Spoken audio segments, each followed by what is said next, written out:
Hello everyone. Welcome to my channel. Please subscribe and keep watching more details. General Hospital early spoilers October 6th to 10th. Tracy's shock and Carly's explosive rant rock Port Charles. Just so you know, Tuesday was preempted by Major League Baseball, as was Wednesday. Thursday is a question mark.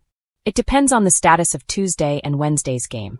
So, I'm going to go ahead and tell you about Thursday episode spoilers, and then Friday. And then we'll talk as usual about what's coming next week. But just be aware if, for some reason, we are preempted for MLB on Thursday, then that'll push everything down a day. General Hospital spoilers, Thursday's drama and Drew's shooting mystery. Let's dive right into it.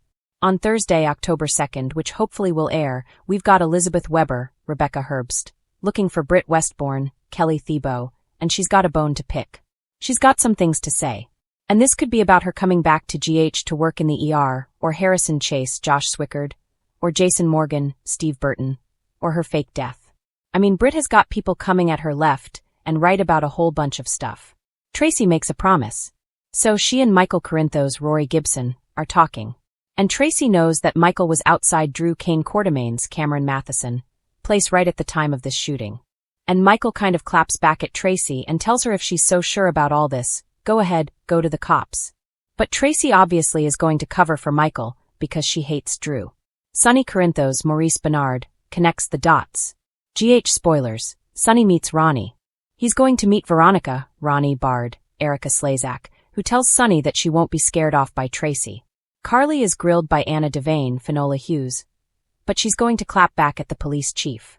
And Carly tells Anna, do your job and stop trying to pin this attempted murder on the obvious suspect. So, Carly may be questioned about her own whereabouts that night. Anna thinks that her alibi is very dodgy because Jack Brennan, Chris McKenna, provided it. And the gun is one that was in the Quartermain house, someplace that Carly has access to. I do wonder if Anna is going to know at this point that Carly made a direct threat on Drew's life, and Elizabeth heard it.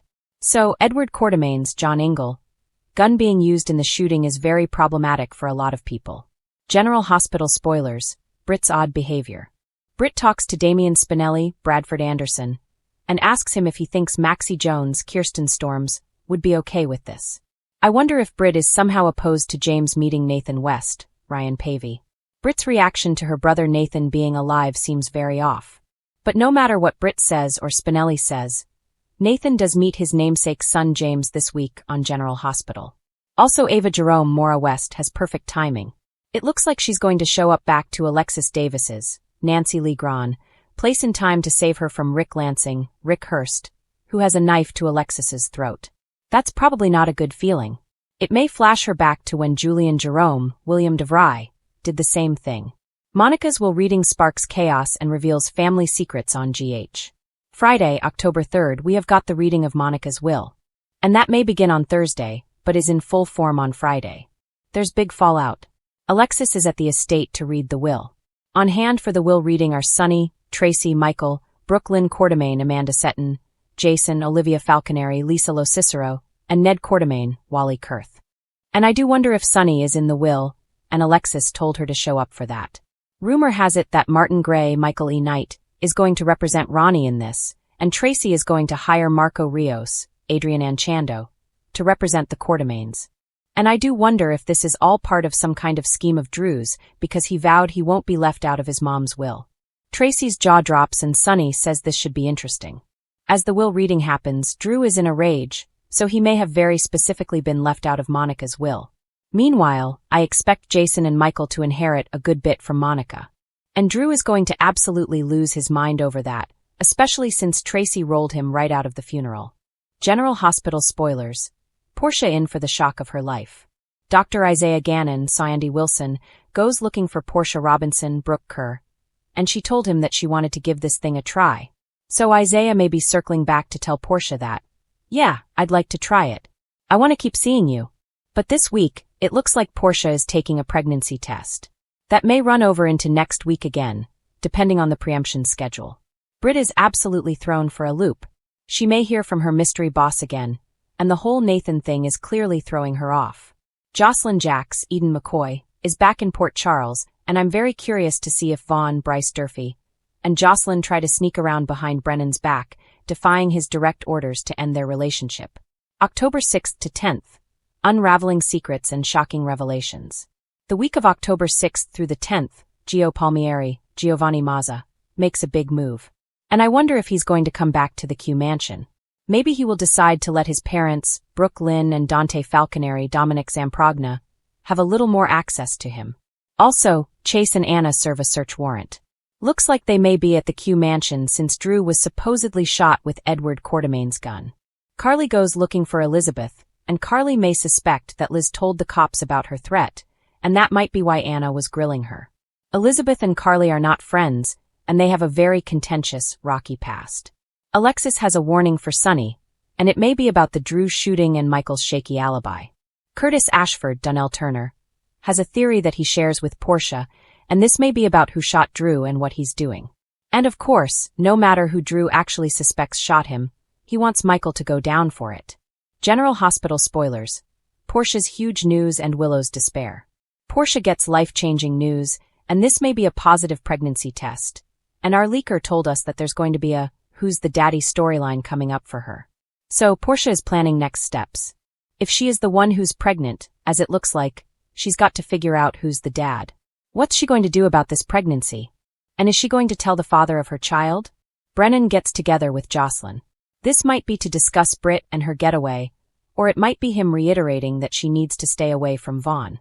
Chase makes a shocking revelation, and I'm betting he's going to tell Willow Tate, Caitlin McMullen, that there's evidence Drew bribed the judge in the custody case to give the kids to Michael because Willow is in absolute despair next week. And she'll probably believe that Drew did bribe the judge because he only wanted it to be her and him and Scout Kane, Cassette Abinante. I mean, that does sound like a Drew thing to do.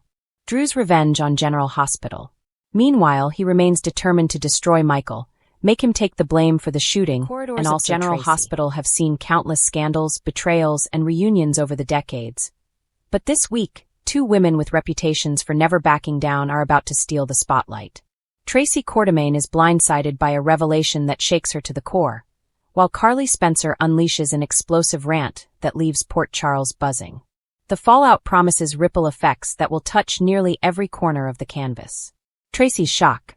For someone who has made a career of surprising others, Tracy Quartermain is not often caught off guard. But this week, Port Charles's formidable matriarch is rocked when she stumbles across a secret in the Quartermain mansion that she was never meant to discover. It begins innocently enough. Tracy returns from a meeting with YLQ's board members, irritated over what she perceives as Michael's too cautious business strategy. As she wanders through the mansion muttering to herself, she notices the family crypt files Monica left on her desk after the recent Quartermain memorial. Curiosity gets the better of her. One name on the file catches Tracy's attention, a name that should have never been tied to the Quartermains, Rick Lansing. At first, Tracy assumes it's some bureaucratic mistake. Why would Rick, the shady former DA, have any connection to the family? But as she digs deeper, she discovers evidence of a quiet arrangement Monica once made. An arrangement that suggests Rick may have had a far deeper role in the Quartermain legacy than anyone ever knew. This is outrageous, Tracy mutters, clutching the papers as though they might burn her hands. If the truth gets out, the Quartermain name could face humiliation all over again. But is Rick really connected? Or is this yet another trick planted by someone determined to destabilize the already fragile Quartermain empire? Tracy has always been a master at keeping family scandals buried, but this one feels too volatile to contain. Carly's explosive rant. Meanwhile, across town, Carly Spencer finds herself at the center of her own firestorm. Already reeling from Drew's recent shooting and the chaos that's rippling through her family, Carly's patience finally snaps during a heated confrontation at the Metro Court. The spark comes when Nina, who's been trying to worm her way back into respectable Port Charles society, dares to defend herself in Carly's presence. "I'm not the villain here," Nina insists, trying to justify her choices. That's all Carly needs to hear. "Not the villain?" Carly thunders, her voice echoing across the lobby. "You destroyed lives, Nina. You ripped my family apart, you stole moments I can never get back, and now you stand here acting like you're the victim." Nina tries to interject, but Carly is just getting started. Years of rage, resentment, and heartbreak pour out in a tirade that leaves even seasoned Metro Court patrons shifting uncomfortably in their seats. Carly calls Nina manipulative, selfish, and incapable of true love. She doesn't stop there. She drags up Nina's betrayals against Sunny, Willow, and even the town of Port Charles itself. By the time Carly finishes, the room is dead silent. Nina looks gutted, Sunny appears conflicted, and Willow, who witnesses part of the scene, can only shake her head in disbelief. For Carly, the rant is cathartic, but for those around her, the damage may be irreversible. In her fury, Carly may have crossed a line that pushes Nina into making an even more dangerous move to protect herself. Shockwaves in Port Charles. The juxtaposition of Tracy's discovery and Carly's outburst creates a perfect storm of drama in Port Charles. Both women, though wildly different, are driven by the same impulse: to protect their families at all costs. Yet their actions may end up causing more chaos than comfort. Tracy's secret. If she chooses to reveal what she's found about Rick, the Quartermaines will be thrown into yet another scandal. But if she buries it, she risks letting someone else weaponize the truth first. The family, already mourning Monica and dealing with Drew's shooting, may not survive another round of secrets and lies. Carly's rage. Carly's rant, while satisfying to watch, leaves Sunny torn between his loyalty to Carly and his complicated bond with Nina. Willow, caught in the middle, feels the weight of her mother-in-law's fury and her biological mother's fragility. And for Nina, humiliation may trigger her darker instincts. If she feels cornered, she could strike back in ways no one sees coming. Possible twists ahead. Fans know that in Port Charles, nothing stays buried for long, and no feud ends without consequences. Tracy and Carly may find themselves entangled in ways neither expected. Tracy versus Carly? Imagine if Tracy, desperate to divert attention from the Quartermaine scandal, decides to ally with Nina to keep Carly distracted. Stranger alliances have been forged in Port Charles, and this one would certainly set the town ablaze. Rick's return? If the mysterious connection between Rick and the Quartermaines proves real, it could pave the way for his return. And if he comes back, he'll bring a wealth of unfinished business, not just with the Quartermaines, but with Sunny and Carly as well. Nina's counterattack. Carly's tirade may light a fire under Nina, pushing her to dig into Carly's own skeletons. With her Metro Court stake gone and her reputation shredded, Nina may decide that if she can't reclaim her dignity, she'll take Carly down with her. Why this storyline works? What makes this arc so compelling is that it highlights the strengths of two powerhouse characters. Tracy and Carly are survivors, women who have faced unimaginable heartbreak and still come out swinging. They represent different eras and families, yet their energy is magnetic when their stories collide. Tracy's shock reminds viewers of the Quartermaines' rich history of secrets, while Carly's rant delivers the fiery drama fans crave from the Spencer side of the canvas. Together, these threads weave a tapestry of betrayal, resilience, and family loyalty, the very DNA of General Hospital. Final thoughts. As the dust settles in Port Charles, one thing is clear. Neither Tracy nor Carly will fade quietly into the background. Tracy's determination to shield the Quartermaines could backfire spectacularly, while Carly's no-holds-barred rant may ignite a feud with consequences she can't control. In the end, both women are playing with fire. And in Port Charles, fire has a way of consuming everything in its path. Brace yourselves, because Tracy's shock and Carly's explosive rant are only the beginning of a storm that will rock General Hospital to its core.